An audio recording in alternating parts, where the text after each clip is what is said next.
So I'm about to get on Lakeshore Drive in Chicago.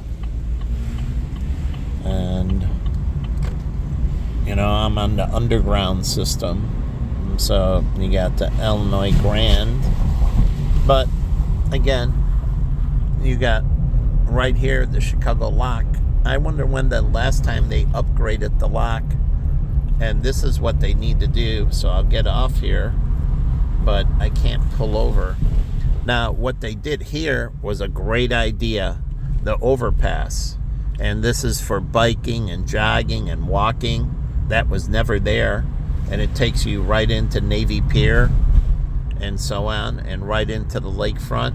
So that was a great add-on. And it's separate from here, but it's a bicycle, walkway, jogging path. You can see it running up here. That's recently added to Chicago. So that's a great add-on feature. But what they need to do is improve the lock. They need to not only have one lock, they need to create multiple locks so boats can get in and out from Lake Michigan faster. Not only improve the lock's ability to raise and lower, but also the ability for multiple boats, meaning widen it and have 3 lanes instead of 1 lane, and then allow multiple boats in each lane. So maybe you can do 2 or 3 boats inside the lock at the same time. But locks aren't doing this, but it doesn't have to be a single vessel. You can expand the lock and you can have 2 boats or 3 boats inside a single lock, say 3 boats. And then you raise the lock and it raises all 3 boats. And so you have 3 locks, that's 9 boats at a time. Or if you have 2 locks and they're longer, that's 6 boats at a time. Or even if you just have 2 locks and you can only hold 2 boats, that's still 4 boats at a time going through the lock. And that's the problem with the Panama, is all the locks are single ship. You need locks that can handle multiple boats at the same time so you can increase traffic flow through the locks.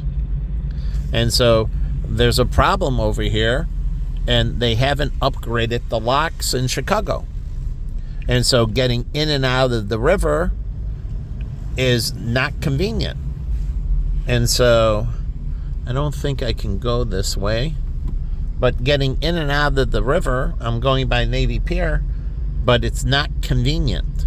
So that's one of the things that Chicago has to focus on, is adding a couple more locks and lengthening the locks so you can speed up the traffic into the lake and out of the lake. Truly. And then they also have to get the sailboats where they can take down their masts. Truly, you don't need a mast now, and so the mast can collapse, meaning it can collapse a sailboat. It doesn't need to be one solid piece. And so it can lower the mast so it can clear without the bridge rising, because that destroys traffic flow in Chicago, because they got to bring the boats out, bring the boats in, and that means they can't use the river. Truly, besides the times when they set up for you to go out and they raise all the bridges for the sailboats to be able to go out, and then they raise them to come back in on the river. Well, if they can lower the mast, then they don't have to raise the bridges, and this creates less congestion in Chicago. And if they do dredging in Chicago, they lower the level of the river. Truly, lowering the river, you don't have to raise the bridges, you can lower the river. And so if you dredge, you create more space. And so let's see if I go down this way or I'm be prohibited. Okay, so I'm prohibited. Okay. So anyways, if you dredge the river, then you don't have to raise the bridges. And it's better to dredge the river because it's part of the cleanup. And so if you start dredging the Chicago River, you don't have to raise the bridges. It's just like the pavement. They do it all wrong here. And they keep on building on top of each other. And that's why you have the semis hitting the bottom of the bridges, because the engineers created more clearance, but as they paved the roadways, they paved over each other and they built it up, and the semis have very close clearance to the bottom of the bridge and sometimes hit the bottom of the bridge. So they have to go back and remove everything and keep it at the same height. But the city inspectors don't come out and inspect and make sure the clearance stays the same from the roadway, the surface area, to the bottom of the bridge. And they haven't been doing that, and so you've had all these semis, like on North Avenue, hit the bottom of the bridge. They should clear it easily, and there should be good space, but they keep on pushing the roadway up because they keep on just covering it up, and it forces it upwards, and now you have lower clearance, and people think you need to raise the bridge. You lower the street. You don't raise the bridge. You lower the street.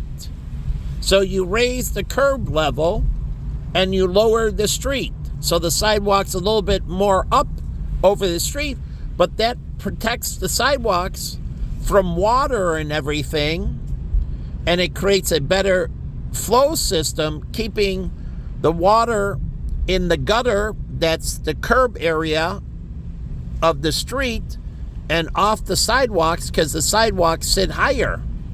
At places, the sidewalks are flush with the street, and it shouldn't be that way. And at places like here, the curbs are too low. Too low. They need to raise the curbs. Now, there are parts where, I think on Division and that, where the curbs are way too high, and they need to raise the street there. But here, they're too low, and you get flooding into the building. You get flooding into the buildings, and that flooding on the sidewalk, flooding towards the buildings, because the curbs are too low, because they keep on just adding on the street instead of tearing it up and renewing it, and they need to lower some of these streets. Like this street needs to be lowered. That way we have good curb height from street height, and that way the water stays in the gutter and it flows down the sewer systems. So, but they haven't been doing that, and they haven't been keeping the proper crown to the street. They've been flattening out the streets. Truly, they've been paving wrong, raising it, lowering the curve height, and instead of the street having this crown that forces the water out of the center and into the gutters, the streets have been losing their crown.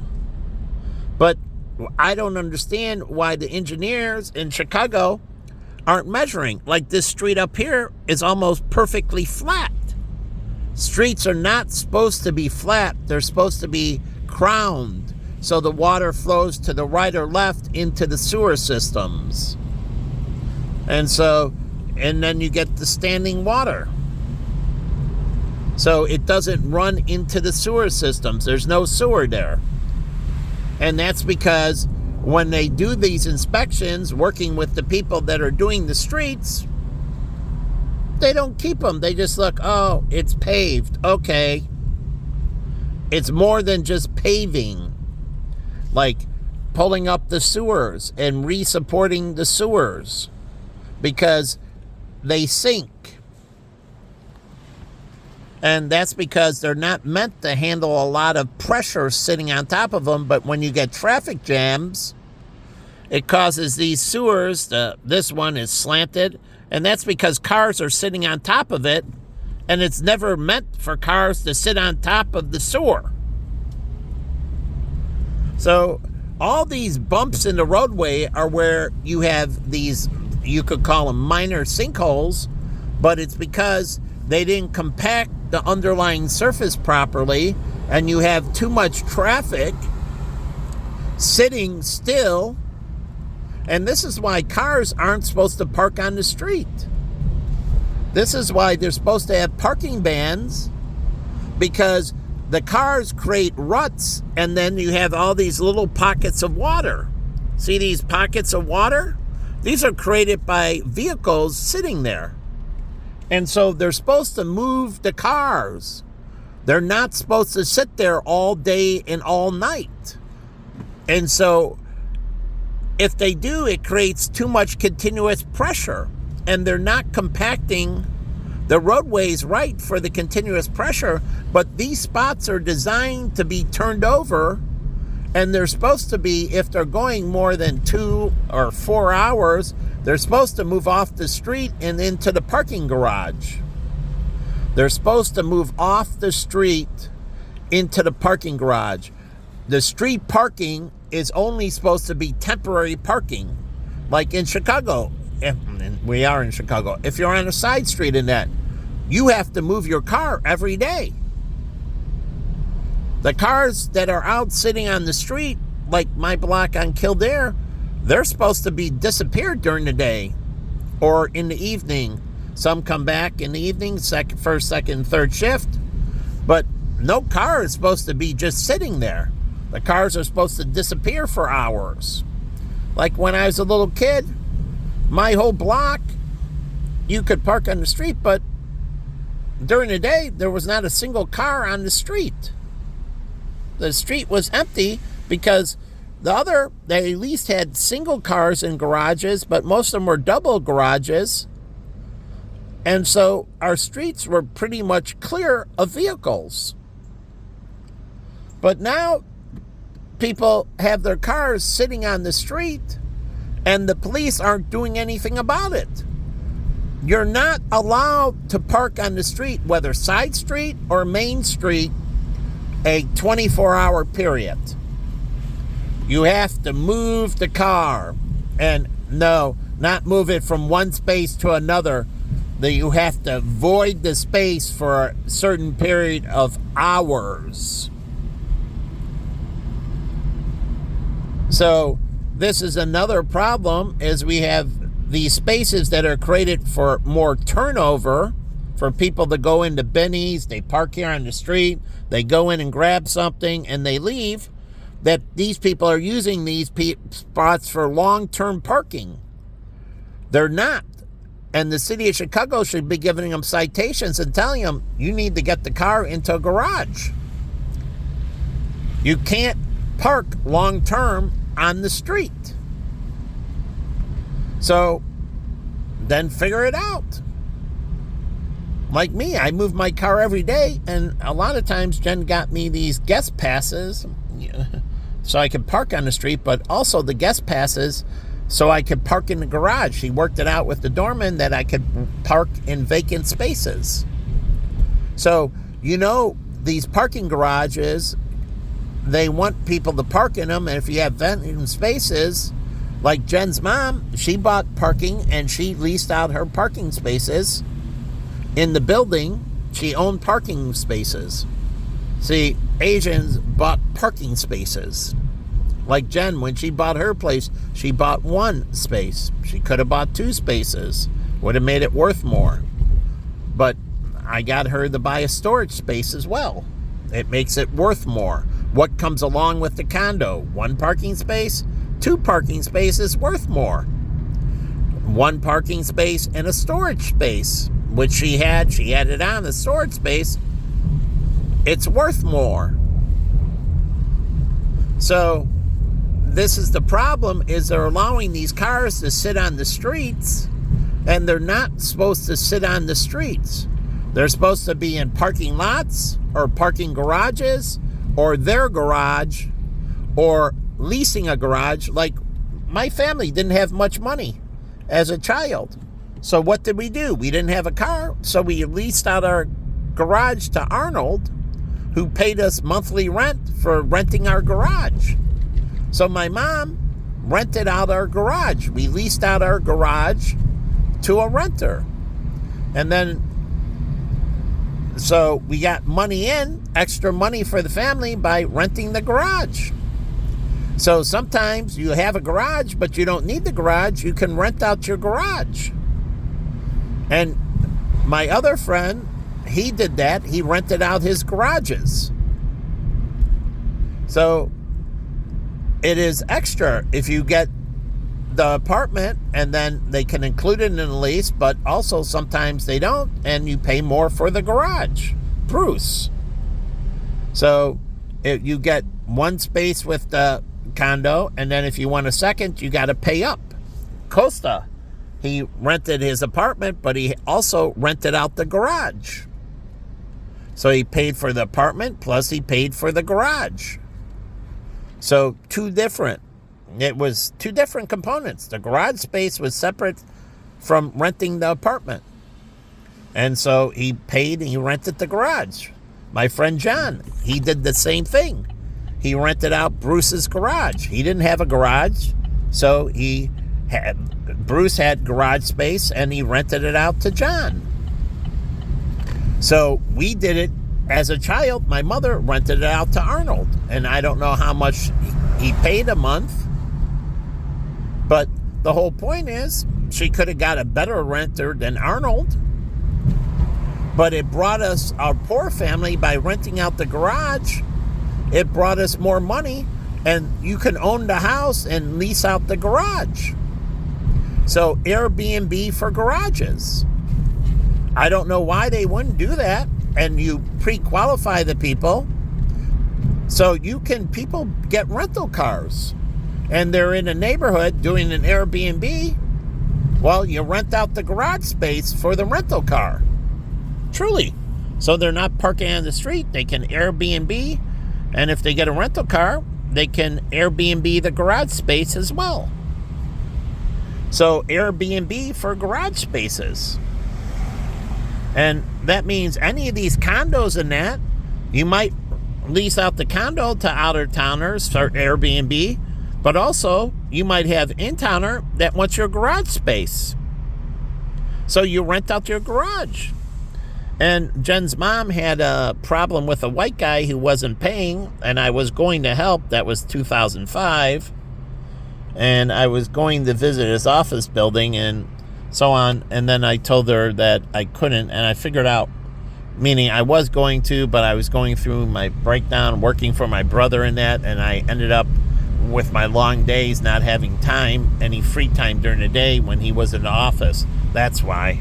I went down there once, and he wasn't there, and then I couldn't go back because I was working for early morning till late at night, and I told Jen I couldn't do it anymore because I was trying to help with collection because the guy was stiffing her on the payments for the garage space. So financial assistance she could have offered. They do it for apartments, so those charities could offer financial assistance if you're leasing a garage space to help you maintain the garage space as well. So those charity sites that give you financial assistance could help you with financial assistance with your payment for the garage space until you get into a better position. So anyways, there's a lot of ways to make extra money, and you're just not slicing and dicing it correctly.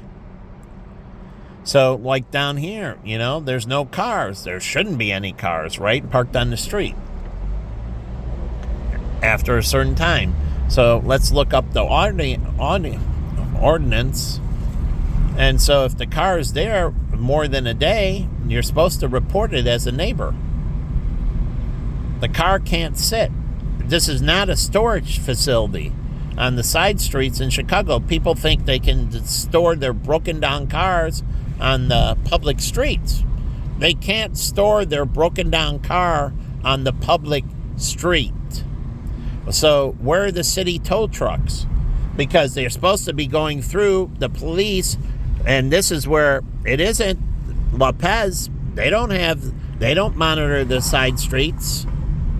And so that's the Chicago police, and they still give out tickets, but where are they monitoring the side streets and marking the cars? Like in California, they mark the car with a little chalk, and Now, some people could wash it off, but they mark the car. Now you can just read the plate and see if the car has been moved or not. And if not, order the tow truck. And so you can find out where they live from the plate and send them a letter. The city of Chicago sends them notification. If you don't move the car, we're going to tow it. And if they want to, they can send it certified mail. And if they want to further, that person has to pay for the certification. So it's the person receiving the letter, to get the certified letter, they have to pay. So they can charge them for the certified letter, sending it to them, and then they have to pay for the letter to pick it up, the certified mail. They have to pay for it to pick it up. They sign for it, and they pay for it, and they get the certified letter. So they can charge it to the person if the city wants to do that as well. But that's one way. Another way, either way, they have to sign for it. And that's how they're supposed to be delivering tickets. They're supposed to be delivering through certified mail only. So this way, it's constructive receipt. They have to sign for them, and the post office leaves a notice, come to the post office, or notify us, and we'll re-deliver when you're home. But the certified mail is underused. And so even the Social Security office can send checks, certified mail. So the safest way to send a check in the mail, or a credit card in the mail, or a debit card in the mail, is send it certified mail. Now, it costs a little bit more, but then you know they're not stealing the credit card. They're not stealing the check from the mailbox, because the mailman has to physically give it to you, or you have to go to the post office to physically pick it up. And you have to show ID too. Yes, the postmaster has to check ID.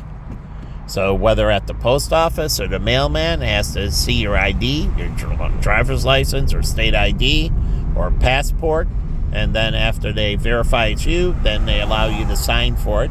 And it's a great way to send checks, certified mail, debit cards, credit cards. That way you know they're not going to be stolen. So this is another way they can use the U.S. postal system. And yes, sending things FedEx, but signature required. Or UPS, signature required. It's another way. It's their form of certified mail. But the signature is required for a specific person. Usually they say signature required on FedEx. Anyone there can sign for it, and they can make it like certified mail. It has to actually be that person that the package is going to has to sign for it. And they have to check their ID. And FedEx doesn't check ID, and nor does UPS check ID. Even Amazon can send things through the post office and FedEx and that, which they don't have their own service, but you can pick it up. Like UPS came to deliver a book, and I wasn't there, so I went to the UPS office and picked it up. But they can send it certified, and then you can just call to get the redelivery when you're going to be home if you miss it. And so this is another way Amazon can reduce package theft. So their carriers, they don't have the ability to do that as much, but they can do it where it's certified and it's not left in the hallway and you have to sign for it.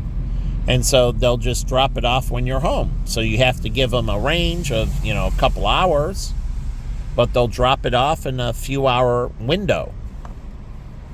And so now you can sign for your Amazon package. And so they'll only drop it off when you're home. And you have to sign and show ID. You have to show ID and sign for it. And, they can just put it on, the ID goes in, and the system, facial recognition, it looks at you and looks at the ID. So you stick the ID in the system, and the imaging measures the dimensions on the image and matches it to the person standing in front of them. And it says approved or not approved, facial recognition. But it's facial recognition, recognizing the face on the passport or the driver's license or state ID to the person standing in front of you. So it can measure the eye sockets, the color of the eye, the eyebrows. Yes, the eyebrows. The hair, the color of the hair. That's all biometric. The color of the hair, the color of the eyebrows, the color of the teeth, the color of the eyes, the color of the white of the eyes. That's all biometric. How big the nose is, the size of the lips, and everything else. And so it matches that on the photo with the person in front of them. So the eye sockets in that aren't going to change unless they have surgery. And then they have to update their photo ID. But again, they can do this and it stops theft of packages. So even Amazon could do that and say, no, it has to be certified. You have to accept it, and only the person, and you check it off, only the person that it's assigned to can get it. So if you have roommates, or you buy something and you live with family members and you don't want them to open your packages, then you can have it only you. So when they come there and another family member, no, he's not home, okay, here's the card, give it to them and have them call us and we'll set up another delivery, or they can come into the office. And this is where I went to the UPS office, right here, down the street here, and picked up my book. It was a textbook that I ordered, that I was taking a class for my CFP. And this is back in 2004, I think. So, anyways, but the guy in the textbook, the online site, the textbook was unbelievably, how do you say, in bad shape. I kept it because I needed it right away, and I didn't want to go through the frustration. It still had all the pages, but it was in shitty condition, so I had to use some tape and that and, put it together.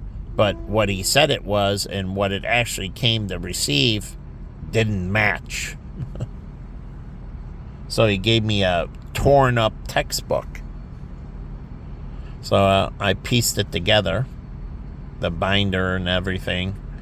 And so that's one thing good about tape and glue. But again, it wasn't what he said it was. But I picked it up at the UPS store and I need it right away, so I couldn't send it back to him and wait for him to send me another. So sometimes you can't afford to have that done. But anyways, I'm down here, and the new Sox Stadium is supposed to go right over here. And you have the bridges that are up. And I think it's a great idea putting it right here on the river. But the thing is, that community needs something. So it has to be an exchange. The alderman here working with the alderman there, and the Sox Stadium comes here. It's a get for this community, but what is the alderman giving back? And this is horse trading amongst aldermen, truly, because the aldermen are supposed to be acting in the best interest of their wards. So if somebody is getting something from them, then the Sox are moving, then they have to be receiving something from this area. So it could be some kind of tax reduction. And so for so many years, they get reduced taxes in that area. This area pays them money to that area. So the alderman negotiates. It's, we'll give you this business. We'll relocate this business from this area to that area, and then we'll give you cash. So they got to make it equal, a fair valuation. And somehow that is a tax rebate or something that's done by the city for people in the community. They can do it on their property tax and reduce it. And so people in those communities will get a financial subsidy in some form of reduction, plus some form of business moving from this area to the area where stocks are.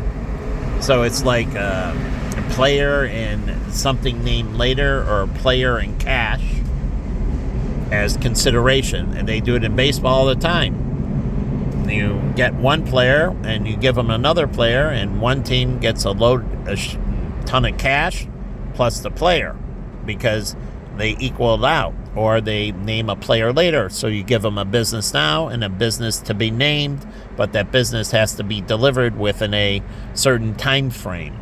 Truly, a year, 2 years, another business has to relocate to that community. And if you don't have it, you can go out there and market it. Truly, market to get somebody to move in the community. So they do all the marketing, and they hire realtors and commercial realtors and that to find a business to move into that community too. So they give them one business and a business to be named later, and that community's obligation is to find that business, and they have a broker go out there and they do the search to find a business that wants to move into that area where Sox Park is. So they don't lose. So there's this equality between the communities. And so aldermen are supposed to do that, and the mayor is supposed to help guide this, make sure things work between the wards very well. He's the manager, and he's supposed to make sure that everybody is doing it well. Like, you have the whip, so the aldermanic, they can have the minority whip and majority whip in Alder. I don't know how many Republicans are aldermen and how many Democrats are aldermen, or how many independents are aldermen. And so, but you can have a minority and majority whip. And so, again, there's ways for these things to work and create equilibrium between communities. So you give something, you get something. And so there has to be this fairness, right? We need to create better fairness amongst communities in Illinois and Chicago and Buffalo Grove, meaning, between the local and the county and the states. And then we're trying to do this on the international level as well. But I told you, even in our financial firm, we got somebody, like somebody left Steve, and he went to another company with inside John Hancock, and they gave us Vic as a financial advisor. And so we got Vic, and I don't know if we got compensation. And then Steve something happened, and he ended up leaving, and he came back. But the whole point is they made a trade. They got Steve, we got Vic. And so we traded planners, truly. So he went to another company with inside of Singapore Investors. And then we got an advisor back from them. And that advisor was traded to us. So companies trading people. Truly, trading people. We'll give you this, like Google needs some type of scientist or some engineer or whatever from Apple, and Apple needs something from Google, and so you can be a broker in between. So they think you need to constantly find employees that don't have jobs. No, you broker deals between firms, and you say, okay, Google's looking for this, Apple's looking for this, and so they have excess here. Apple needs this. Google can give up this. So we'll give you these 3 employees for those 2 employees. Or sometimes those 2 employees for those 2 employees. So Apple and Google can trade employees between each other. And you can be, like Indeed can be the broker service.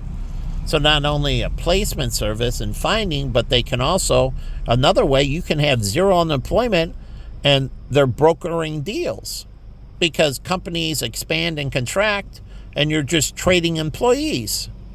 You need something more, I'll trade you 2 engineers for 1 scientist. And I'm not kidding. So the companies can trade. So you can have zero unemployment, and all these placement firms would still have tons of business because they're going to have mismatches and they're going to have to trade employees between firms. And it's just like professional baseball or the NFL or the NBA. That's what they do. And who goes between? Agents, and they're brokers.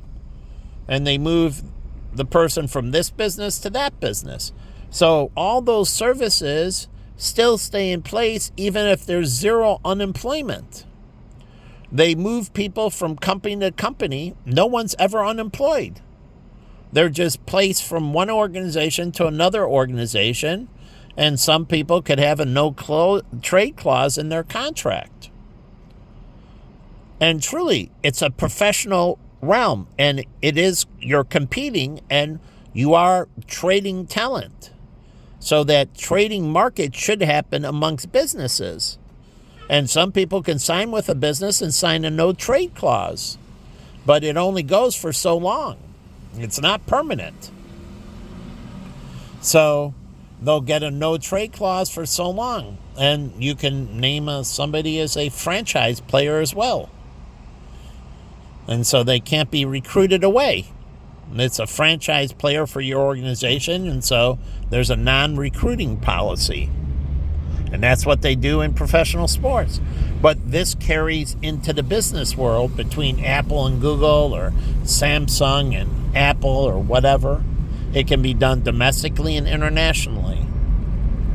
So if you're giving up so many immigrants, you get so many immigrants. And there can be trades between countries.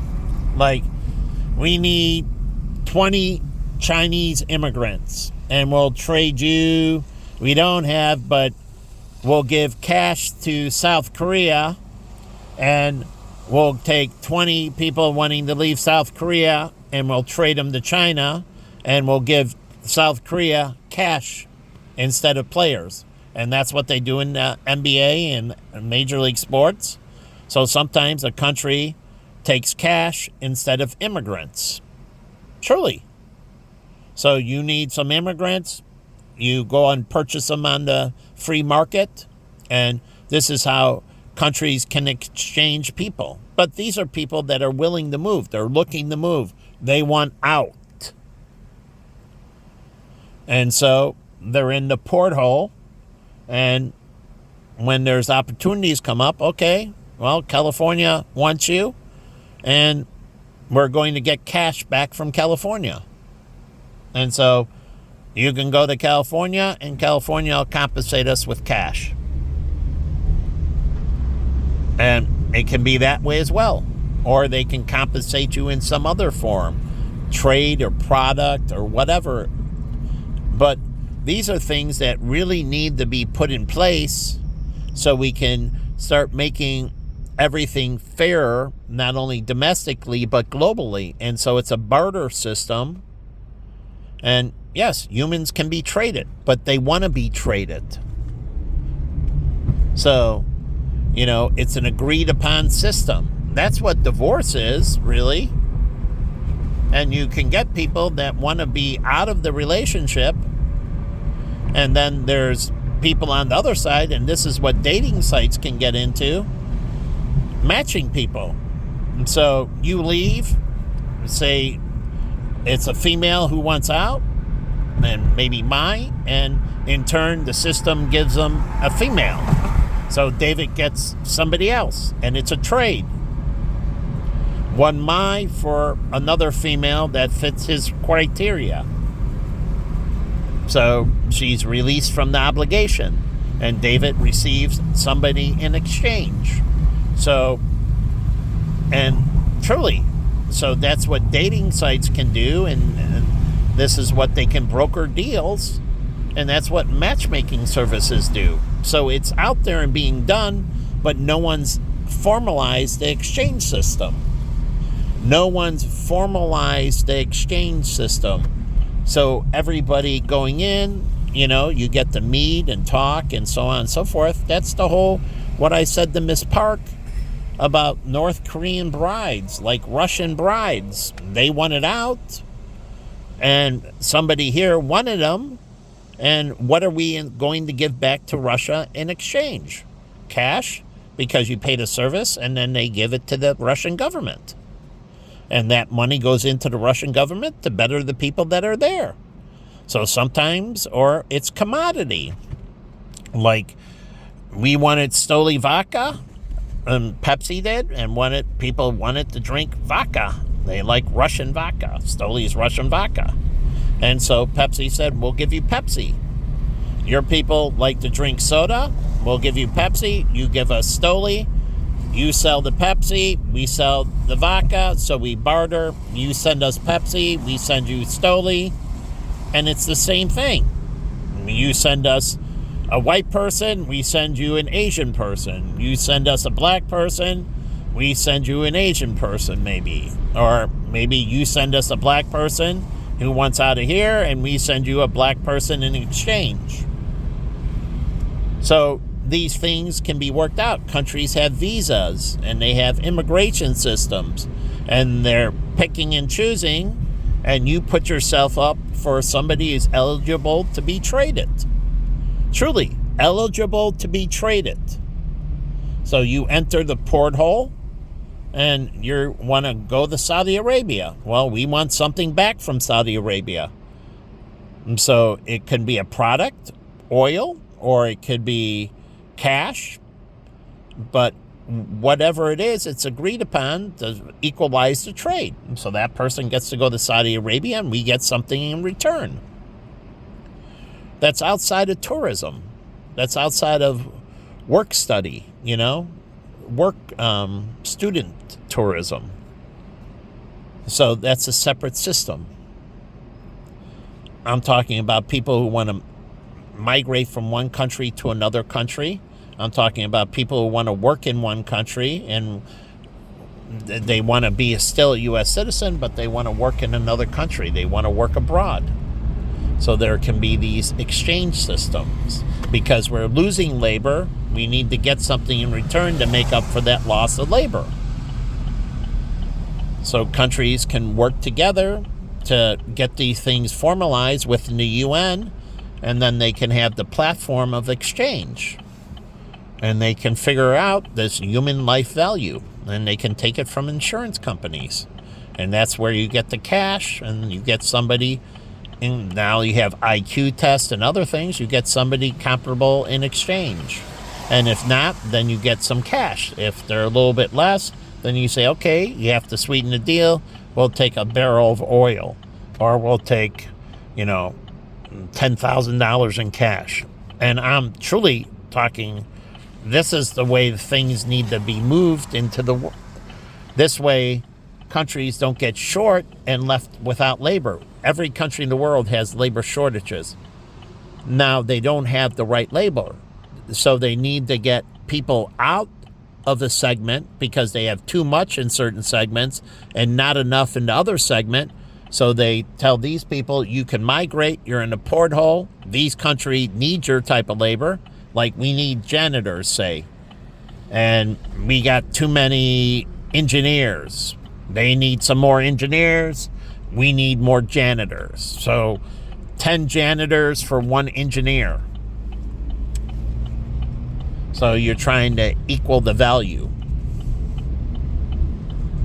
And so truly, and you have this negotiations and ground rules, and you make the trades. So it can be worked out. Like I get one Mai, and David gets something in return. And if he doesn't want a girl, then he gets cash